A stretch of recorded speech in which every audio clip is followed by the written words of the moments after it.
This is the weirdest clock in the world. It measures how fast the Earth is rotating, but sometimes it stops. It's called the Lehman seismograph, and it was invented in the 1970s by a guy named Paul Lehman. Most clocks measure time by counting the vibrations of a crystal, but that doesn't tell you anything about the Earth's rotation. But why does the Earth slow down sometimes? And how do we know it's not just spinning at a constant rate? So, twice a year, once in June and once in December, scientists at the International Telecommunications Union meet to decide whether or not to add a leap second. If they decide to do that, they send out a signal to all the atomic clocks around the world, telling them to either speed up or slow down. Well, it turns out that the Earth's rotation actually slows down a tiny bit every year, and we have to add an extra second to our clocks to keep up with it. To do that, you need a gyroscope,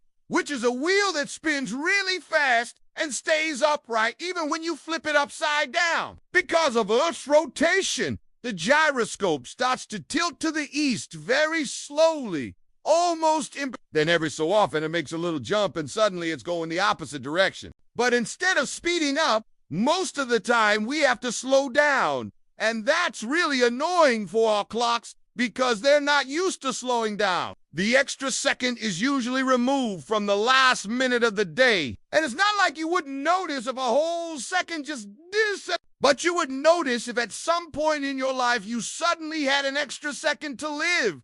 So maybe it's better that way. If you want to see this in action, there's a cool website where you can watch a live version of this clock. This wouldn't be a big deal if it didn't also mess with our satellites and other technology that relies on really precise measurements of time. It's kind of like when you're driving on the highway and traffic gets slow, but then suddenly you get a burst of speed and pass a bunch of cars. Now you know. Hit the like button for more fun science facts every day.